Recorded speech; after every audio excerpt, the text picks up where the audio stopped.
are yet again. End of a regular season, championship time on the line. Georgia's getting set to play Alabama. I mean, this has just been the case for Georgia, even preceding Kirby Smart's time there, but especially since just some massive games against the Crimson Tide. I'm Dayne Young. That's Brent Rollins. We're from UGAsports.com. Brent also works for Pro Football Focus. We do this segment called Film Don't Lie, where we review Georgia games every week, preview some other things.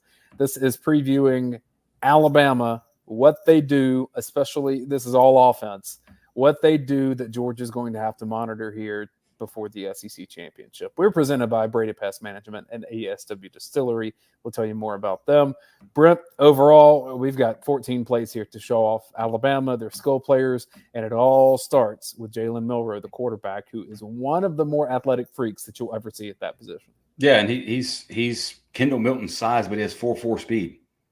Like that's what you're dealing with at the quarterback position, who, by the way, also is like the best / second best deep ball thrower in college football right now. And his maturation from watching him versus Texas to then potentially getting, the benching / coming South back, Florida. Like it's all that stuff has been fascinating to see. But the amazing part is when you think about it, Georgia, and this is what's going to be unique and obviously the season and the selling point, all that, but Georgia's trying to do something it hasn't done yet under Kirby Smart, and that is beat Alabama in the SEC championship game, because they are 0 for 2. To do that, they'll have to keep Milroe at bay. Here he is, quarterback keeper. Now, what's interesting, we've sort of looked at the QB run game with Haynes King and what they did to Georgia Tech. But what's the most interesting thing about the Iron Bowl to me was what Gary Danielson said during the game. Now, obviously we don't follow Alabama as much. We watch the games, but you don't hear the day-to-day and all the little details, because someone mentioned to me that Cole Kubelik had said this like earlier in the season. But Gary Danielson sort of in passing mentioned that they took the read element away from Milroe with the run game and just like, hey, give or keep. It's defined pre-play.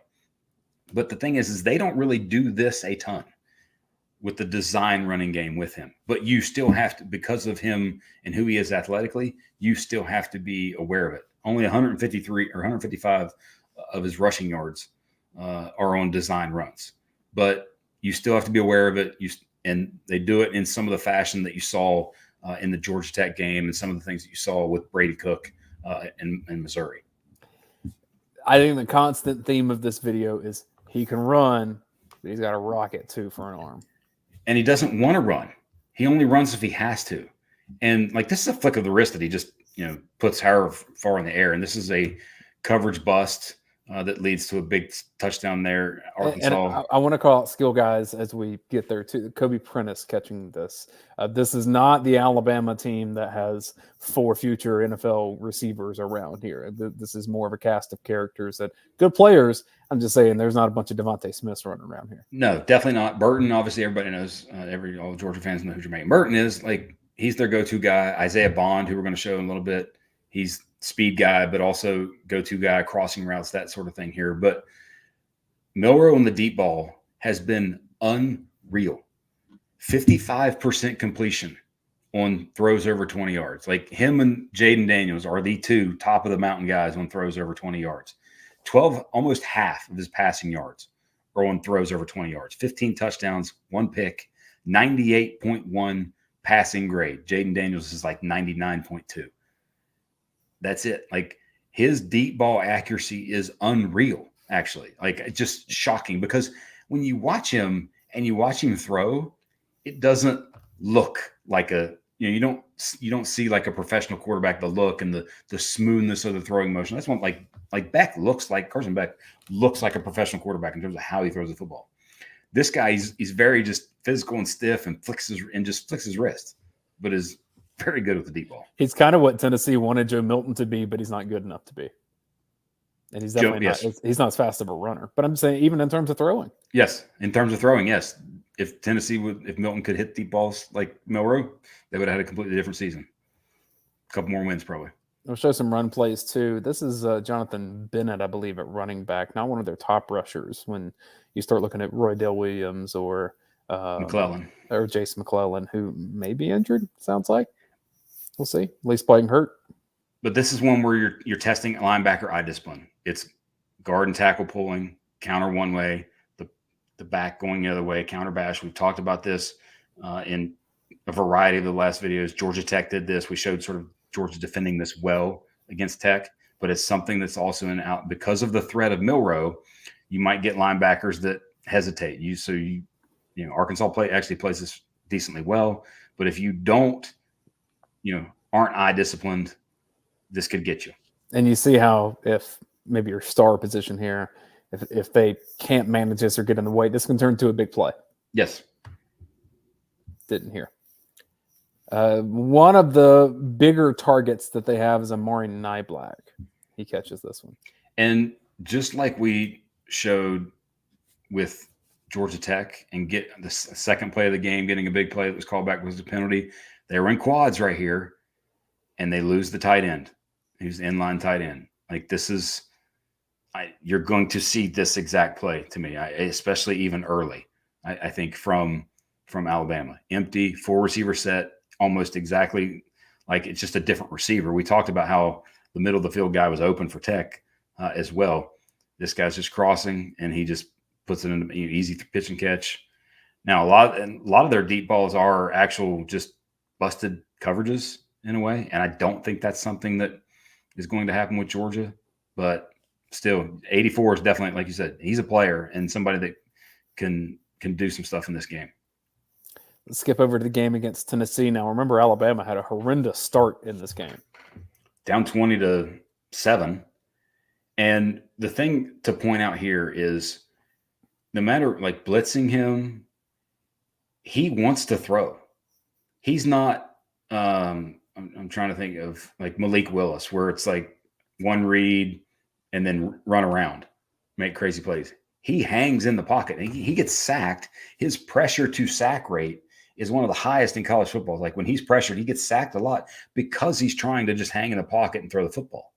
His average time to throw, like time to release the ball, 3.5 seconds is the longest. He holds onto the ball longer than anyone in the FBS.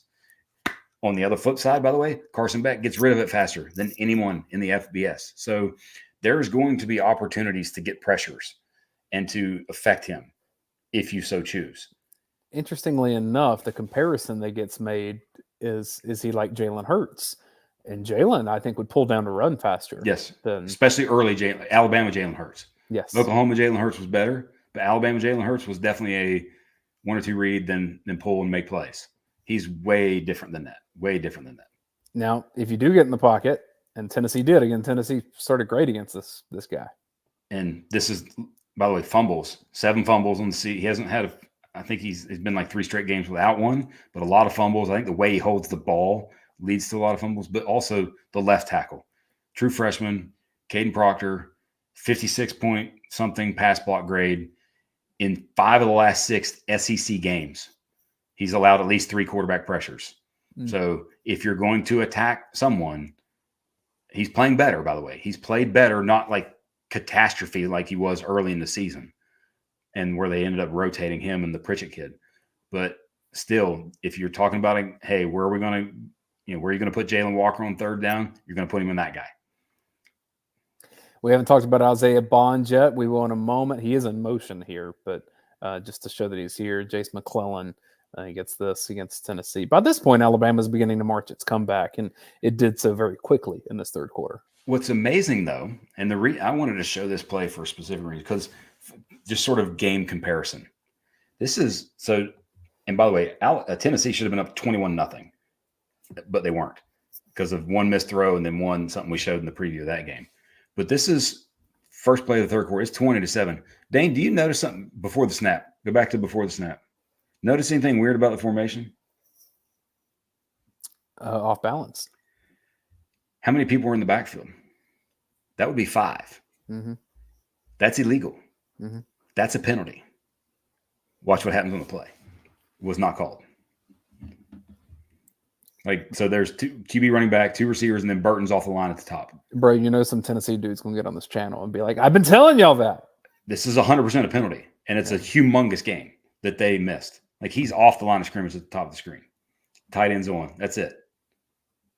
So instead of I didn't count that 30-something yard gain, it should be 1st and 15.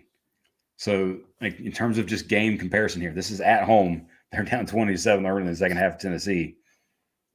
See, now you're going to have all our folks saying that Alabama cheats and the SEC lets them cheat, and you better watch that in Atlanta because the refs want Alabama to win. You're going to have them saying that here. I mean, it's going to be in the comments. That's fine, but they missed a penalty here. Big play, because what happens on the next play? That's what's even more amazing. Here's Mr. Bond. The very next play. This guy slips. And by the way, he's quick. Like, he's super quick, in and out of the breaks, and can, they're going to try to find him. There's our John hitting us up there. Bama pays the refs. But this is the guy who they're going to try to. I think you're going to see find ways to get him on Everett in some form of single coverage. But again, him on the deep ball. This is just, yes, he's behind him, but it's on the money. And yes, that is who caught the. What are they calling it? The nightmare Jordan Hare now? I think I've seen that. I'm sure there's going to be a lot of names for it, but it was 4th and 31, and Alabama should have lost to Auburn, but he caught in the back of the end zone. We're not going to show you that because it's all over everywhere else. There's not a lot to show there. It takes some luck. We're trying to show things that Georgia would actually prep for here. Yes, and that starts in Milroe. Like I said, he's Kendall Milton size, and he's got the explosion that the gears. He's got different gears that I don't know that Georgia's seen this season. He's still faster than you think. Maybe just because he is a big guy. He's still faster than you think he is. Yes. Like, he's Kendall Milton size with legit 4.4 speed. Yeah. And like I said, they don't really do a lot of design. It'll be interesting to see how much of the design run game they use with him early. And by the way, if I'm thinking about what scares me about Alabama's offense, if I'm a Georgia defensive coach, I can prepare for this and play discipline and things like that. This doesn't necessarily scare me as much as something a little later with him specifically. We haven't talked about Mr. Burton very much. Georgia fans know him well, but he's been in Alabama for a while now, as long as he was at Georgia. And he's their go-to guy, second in targets. He's best in terms of contested catches here. But the thing to look at here is twofold. One, the intermediate area of the field, the 10 to 20 yards. I talked about how great he was with the deep ball. His passing grade in the intermediate area is 55. Like, he's been awful in the intermediate area of the field. More turnover-worthy plays in that area, not necessarily seeing things. He's balls out quick. They don't really attack that area of the field a lot. And also, this is 3rd and 9. And this is what I think Georgia's going to do a lot of, is simulated type pressures up the middle, where you only truly bring 4, but the backers are coming up in his face because he wants to throw the football, and you just drop guys. Let's go to the game against Kentucky here. You play this well, and he makes you wrong. Mm-hmm. Like, this happened against Auburn a lot too, where Auburn was like right there around him. He sneaks away, turns into 15 yards for Alabama. And that's, you have to find ways to minimize these. I mean, this looks dead. It takes a special player. Like, he's boom, cut on a dime, and then gas by you 15 yards. Plays like this are why his deficiencies in terms of any game management, touch at quarterback, I think it's why they had quarterback issues at the beginning of the season, because they saw this and they're like, we have to figure out a way to use this. But the other things that were a problem early on, leading the offense, getting the ball to skill guys. And eventually they came back around to, all right, this is our offense right here, this. And that's what I don't. To me, if Alabama wins this game, it's an insanely close game. And, much like many of the games that they've played, because when you look at them against different competition, it's just the better competition. The close games, they don't score a ton of points. They don't get. I think they've only been over 30 a couple times recently. Well, they scored a ton of points on Kentucky, and that happened fast. Yes, they did. And we showed this against Tech. Pop pass 19. They love to get 19 on the jet. Pop pass action, very quick. And it's more recently. Like, I didn't necessarily notice it as much earlier in the season.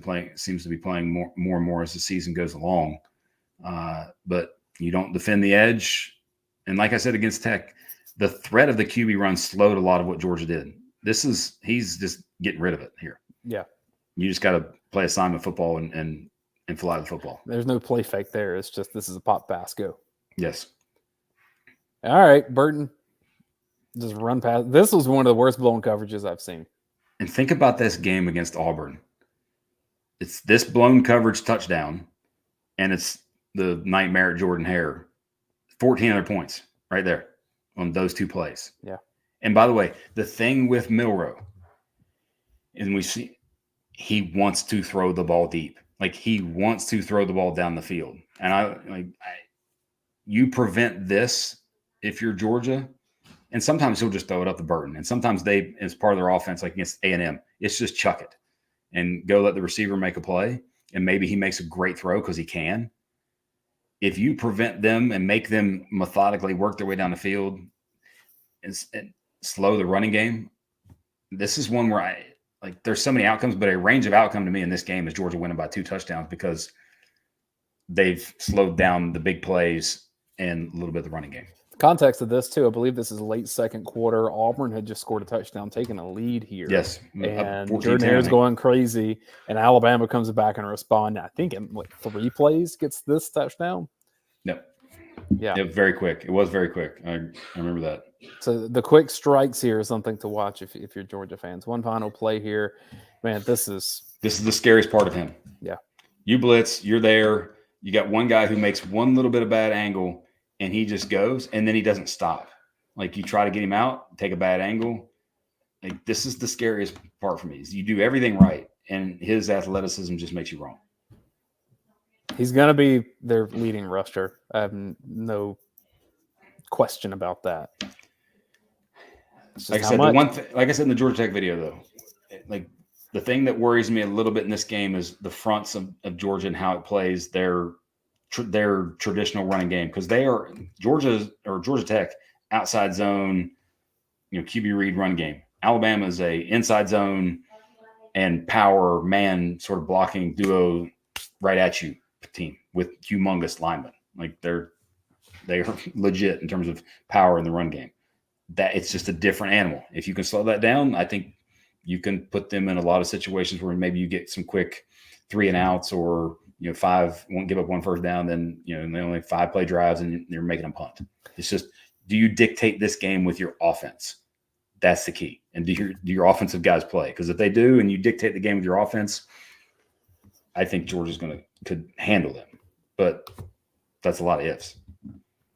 We need to thank our friends over at ASW Distillery, Distilled by Dogs. They've been supporting our Film Don't Lie channel all year long. So even if you're in Alabama, check out ASW. They are from Atlanta. They love sports in the Southeast. You'll see them all around the Atlanta Braves. They have 3 tasting rooms around Atlanta. So check that out. We will. YouTube got mad at us again. It's like the second time this year. That's fine. They'll check it out, and they'll. Thank you, HHL316 Delta. We made it to the end of the video. It's going to live after this. ASW Distillery, thank you. Breda Pest Management, thank you. The official pest control of the Georgia Bulldogs. We'll wrap it here. More Film Don't Lie coming on UGAsports.com.